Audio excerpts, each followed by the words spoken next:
نحمدہ و نصلی علی رسول الکریم اما بعد فاعوذ باللہ من الشیطان الرجیم بسم اللہ الرحمن الرحیم۔ سورۃ الانعام کی آیت نمبر 16 سے آج کے سبق کا آغاز کریں گے۔ رب اشرح لی صدری ویسر لی امری واحلل عقدۃ من لسانی یفقہوا قولی رب زدنی علما رب زدنی علما رب زدنی علما۔ اللہم فقہنا فی الدین اللہم فقہنا فی الدین اللہم فقہنا فی الدین۔ اعوذ باللہ السمیع العظیم من الشیطان الرجیم من حمزہ ونفخہ ونفثہ۔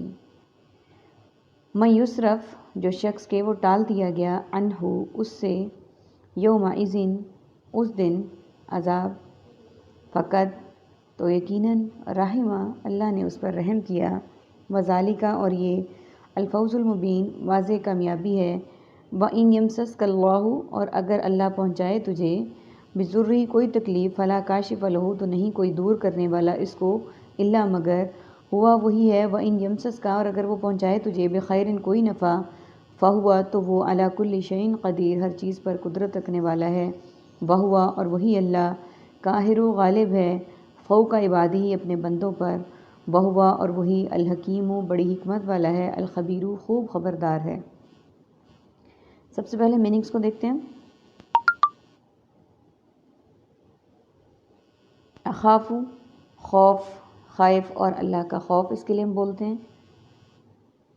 عصیت، معصیت، معاصی، ربی، رب، ربوبیت اور رب کائنات کے لیے استعمال ہوتا ہے۔ یصرف، صرف نظر، نظر کو پھیرنا، رحمہ، رحمت کائنات، رحیم و کریم۔ الفوز، فوز و فلاح اور فائز کے لیے استعمال کرتے ہیں۔ المبینہ، بیان، مبینہ طور، بین دلیل۔ بخیر، خیر و عافیت، خیریت اور خیر کے کام۔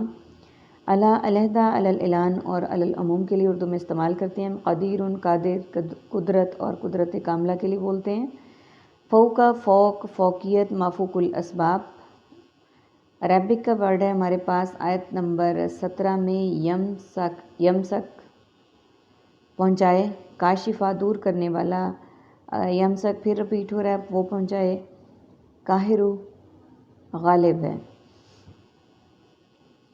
آیت نمبر 16 میں اللہ سبحانہ وتعالیٰ فرما رہے ہیں کہ جو شخص کے ٹال دیا گیا،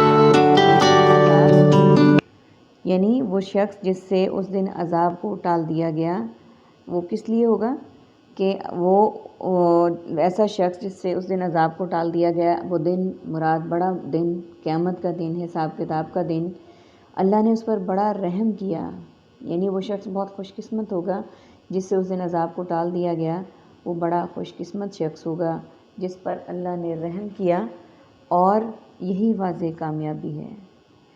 تو اب اس سے کیا پتہ چلتا ہے کہ صرف مسلمان ہونا، اعمال صالح کرنا، اس سے اس دن کے عذاب کو نہیں ٹالا جا سکتا۔ جب تک کہ اللہ کی رحمت نہیں ہوگی، ایمان، اعمال صالح اور کچھ بھی کام نہیں آئے گا۔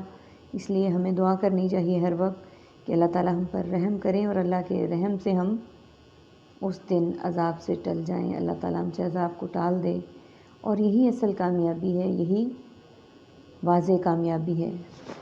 اور اگر اللہ پہنچائے تجھے کوئی تکلیف تو کوئی نہیں دور کرنے والا اس کو مگر وہی، اور اگر پہنچائے تجھ کو کوئی نفع تو ہر چیز پر قدرت رکھنے والا ہے۔ اور ایک مسلمان کا اس بات پر پختہ ایمان ہونا چاہیے کہ اگر اللہ کوئی تکلیف پہنچانے کا ارادہ کرے کہ دنیا کی کوئی طاقت اس سے بچانے والی نہیں ہو سکتی، اور اگر اللہ کی طرف سے کوئی نفع، فائدہ پہنچنے والا ہے تو دنیا کی کوئی چیز اس کو دور نہیں کر سکتی۔ نبی صلی اللہ علیہ وآلہ وسلم، مفہوم بتا رہی ہوں، ہر نماز کے بعد اپنے لیے یہی دعا کرتے تھے، اور اپنے صحابہ کرام کو بھی اسی دعا کی تلقین کرتے تھے، اور آپ صلی اللہ علیہ وآلہ وسلم کہتے تھے کہ تم اللہ کی حفاظت کرو، اللہ تمہاری حفاظت کرے گا۔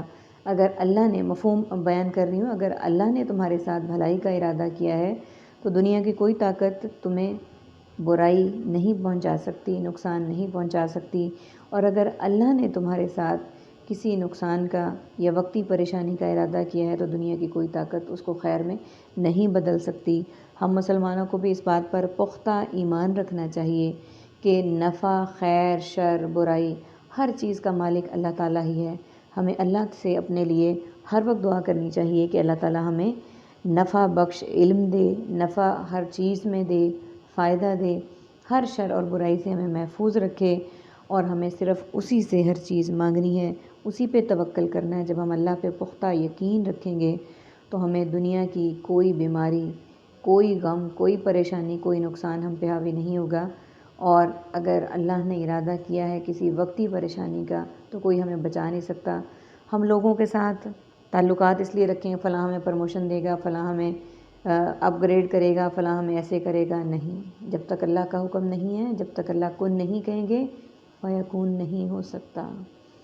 اس لیے ہمیں غیر اللہ اور کسی کو خوش کرنے کی ضرورت نہیں ہے۔ ہماری زندگیوں کا مقصد رب کی منشا، رب کے احکامات کو بجا لانا، اس کی خوشنودی اور اسی کے احکامات اور اسی کو اپنا مدعا و مقصود سمجھنا ہے۔ اللہ تعالیٰ توفیق دے کہ ہم صرف اپنے آپ کو اللہ تعالیٰ کا ہی، اللہ تعالیٰ کی رحمتوں کا امیدوار گردانیں، اسی سے مانگیں، اسی کے آگے جھکیں، اسی کے آگے سر بسجود ہوں۔ آمین ثم آمین، کیونکہ اللہ تعالیٰ ہر چیز پر قدرت رکھنے والا ہے۔ دنیا کی کوئی بھی چیز اس کے تصرف سے باہر نہیں ہے، اس لیے ہمیں اس کی قدرت پر ہی یقین رکھنا ہے، اسی پر مکمل ایمان رکھنا ہے، وہی ہمیں خیر پہنچانے والا ہے، بے شک۔